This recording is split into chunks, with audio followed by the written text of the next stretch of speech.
ಇವತ್ತಿನ ವಿಡಿಯೋದಲ್ಲಿ ತುಂಬ ಟೇಸ್ಟಿಯಾಗಿ ಯಾವುದೇ ಮಸಾಲಾನ ರುಬ್ಬದೇನೆ ಇನ್ಸ್ಟೆಂಟಾಗಿ ಕೇವಲ ಒಂದು 10 ರಿಂದ 15 ನಿಮಿಷದಲ್ಲೇ ಚಿಕನ್ ಸಾಂಬಾರ್ ಯಾವ ರೀತಿಯಾಗಿ ರೆಡಿ ಮಾಡೋದು ಅಂತ ತಿಳಿಸ್ಕೊಡ್ತೀನಿ. ಇದು ಹೊಸದಾಗಿ ಅಡುಗೆ ಕಲಿಯೋರಿಗೆ ಹಾಗೆಯೇ ಬ್ಯಾಚುಲರ್ಸ್ ಸಹ ತುಂಬ ಈಸಿಯಾಗಿ ಮಾಡ್ಕೋಬೋದು.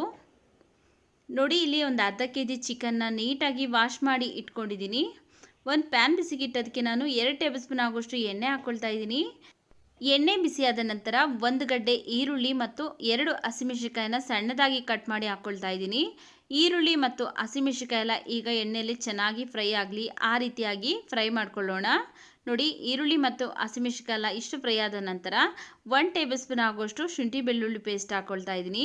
ಶುಂಠಿ ಬೆಳ್ಳುಳ್ಳಿ ಪೇಸ್ಟಲ್ಲಿರುವಂಥ ಹಸಿ ಸ್ಮೆಲ್ಲೆಲ್ಲ ಹೋಗಬೇಕು. ಅದರಿಂದ 1 ನಿಮಿಷಗಳ ಕಾಲ ಚೆನ್ನಾಗಿ ನಾವು ಇದನ್ನು ಫ್ರೈ ಮಾಡ್ಕೊಳ್ಬೇಕು. ನೋಡಿ, ಈಗ 1 ನಿಮಿಷ ಚೆನ್ನಾಗಿ ಫ್ರೈ ಮಾಡ್ಕೊಂಡ ನಂತರ ಇದಕ್ಕೆ ನಾನು ಒಂದು ಚೆನ್ನಾಗಿ ಹಣ್ಣಾಗಿರುವಂತಹ ಟೊಮೆಟೊ ಹಣ್ಣನ್ನು ಕಟ್ ಮಾಡಿ ಹಾಕ್ಕೊಂಡು ಚೆನ್ನಾಗಿ ಫ್ರೈ ಮಾಡ್ಕೊಳ್ತಾ ಇದ್ದೀನಿ. ಟೊಮೆಟೊ ಬೇಯೋದಕ್ಕೋಸ್ಕರ ಒಂದು ಸ್ವಲ್ಪ ಉಪ್ಪನ್ನು ಸೇರಿಸ್ಕೊಂಡು ಚೆನ್ನಾಗಿ ಫ್ರೈ ಮಾಡ್ಕೊಳ್ಳೋಣ.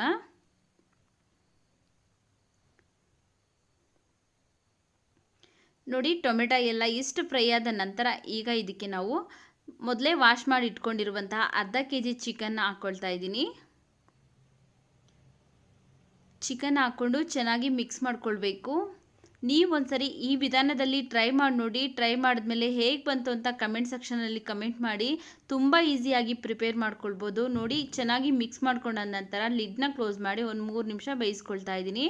3 ನಿಮಿಷ ಆದಮೇಲೆ ಓಪನ್ ಮಾಡ್ತಾ ಇದ್ದೀನಿ. ಚೆನ್ನಾಗಿ ಮಿಕ್ಸ್ ಮಾಡ್ಕೊಳ್ತಾ ಇದನ್ನು ಬೇಯಿಸ್ಕೊಳ್ಬೇಕಾಗತ್ತೆ. ಚೆನ್ನಾಗಿ ಮಿಕ್ಸ್ ಮಾಡಿಕೊಂಡು ಮತ್ತೊಂದು ಸರಿ ಲಿಡ್ನ ಕ್ಲೋಸ್ ಮಾಡಿ ಮತ್ತೆ ಒಂದು 3 ನಿಮಿಷ ಬೇಯಿಸ್ಕೊಳ್ಬೇಕು.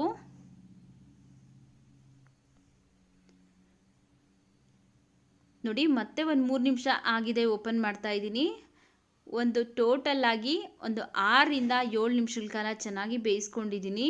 ಸ್ಟೌವಿನ ಮೀಡಿಯಂ ಫ್ಲೇಮಲ್ಲಿ ಇಟ್ಕೊಂಡೇ ಬೇಯಿಸ್ಕೊಳ್ಬೇಕು. ನೋಡಿ, ಈ ರೀತಿಯಾಗಿ ಚಿಕನ್ ಎಲ್ಲ ಚೆನ್ನಾಗಿ ಬೆಂದಿದೆ. ಈಗ ಇದಕ್ಕೆ 1 ಟೇಬಲ್ ಸ್ಪೂನ್ ಆಗುವಷ್ಟು ಧನಿಯಾ ಪೌಡ್ರ್ ಹಾಕ್ಕೊಳ್ತಾ ಇದ್ದೀನಿ. 1/4 ಸ್ಪೂನ್ ಆಗುವಷ್ಟು ಗರಂ ಮಸಾಲ, 1/4 ಸ್ಪೂನ್ ಅರಿಶಿನ ಪುಡಿ, 1 ಟೇಬಲ್ ಸ್ಪೂನ್ ಆಗುವಷ್ಟು ರೆಡ್ ಚಿಲ್ಲಿ ಪೌಡ್ರ್ ಹಾಕ್ಕೊಳ್ತಾ ಇದ್ದೀನಿ. ನಿಮ್ಮ ಖಾರಕ್ಕೆ ಎಷ್ಟು ಬೇಕೋ ಅಷ್ಟು ನೀವು ನೋಡಿಕೊಂಡು ರೆಡ್ ಚಿಲ್ಲಿ ಪೌಡರ್ನ ಹಾಕ್ಕೊಳ್ಳಿ. ಹಾಕ್ಕೊಂಡು ಈಗ ಚೆನ್ನಾಗಿ ಇದನ್ನು ಮಿಕ್ಸ್ ಮಾಡ್ಕೊಳ್ಬೇಕು.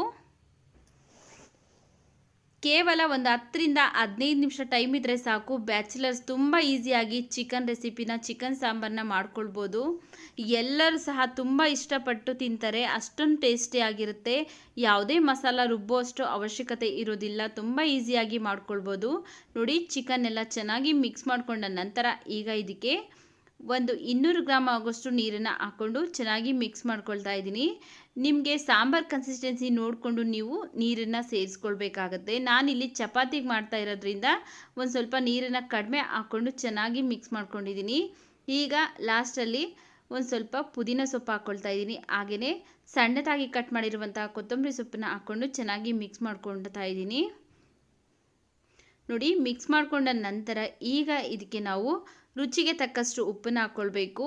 ಯಾಕಂದರೆ ನಾನು ಲಾಸ್ಟಲ್ಲಿ ಹಾಕ್ತಾಯಿದ್ದೀನಿ ಅಂದರೆ ನೀರು ಹಾಕಿರ್ತೀರಲ್ಲ, ಅದ್ರ ಅಂದಾಜಿನ ಪ್ರಕಾರ ನಾನು ಲಾಸ್ಟಲ್ಲಿ ಉಪ್ಪನ್ನು ಹಾಕ್ಕೊಂಡು ಚೆನ್ನಾಗಿ ಮಿಕ್ಸ್ ಮಾಡ್ಕೊಳ್ತಾ ಇದ್ದೀನಿ. ಈಗ ಲಿಡ್ನ ಕ್ಲೋಸ್ ಮಾಡಿ ಮತ್ತೆ ಒಂದು 3 ನಿಮಿಷ ಚೆನ್ನಾಗಿ ಕುದಿಸ್ಕೊಳ್ಳೋಣ. ನೋಡಿ, ಈಗ ಒಂದು 3 ನಿಮಿಷ ಆಗಿದೆ, ಚೆನ್ನಾಗಿ ಕುದೀತಾ ಇದೆ. ಇದರಲ್ಲಿ ಇರುವಂತಹ ಎಣ್ಣೆ ಅಂಶ ಎಲ್ಲ ಚೆನ್ನಾಗಿ ಬಿಟ್ಕೊಂಡು ಬೇಯ್ತಾ ಇದೆ, ನೀವೇ ನೋಡ್ಬೋದು. ನೋಡಿ, ಈಗ ರುಚಿಕರವಾದಂತಹ ಚಿಕನ್ ಸಾಂಬಾರು ಇನ್ಸ್ಟೆಂಟಾಗಿ ಕೇವಲ ಒಂದು 10 ರಿಂದ 5 ನಿಮಿಷದಲ್ಲೇ ಮಾಡಿಕೊಳ್ಳುವಂತಹ ಚಿಕನ್ ಸಾಂಬಾರು ರೆಡಿಯಾಗಿದೆ. ಈ ವಿಡಿಯೋ ನಿಮಗೆ ಇಷ್ಟವಾಗಿದ್ದರೆ ಈ ವಿಡಿಯೋಗೊಂದು ಲೈಕ್ ಮಾಡಿ. ಈ ವಿಡಿಯೋನ ನಿಮ್ಮ ಫ್ಯಾಮಿಲಿ ಫ್ರೆಂಡ್ಸ್ಗೆ ಶೇರ್ ಮಾಡಿ. ಮತ್ತಷ್ಟು ಈಸಿ ರೆಸಿಪೀಸ್ಗಾಗಿ ನಮ್ಮ ಚಾನಲ್ಗೆ ನೀವು ಸಬ್ಸ್ಕ್ರೈಬ್ ಮಾಡಿಕೊಂಡು ಸಪೋರ್ಟ್ ಮಾಡಿ.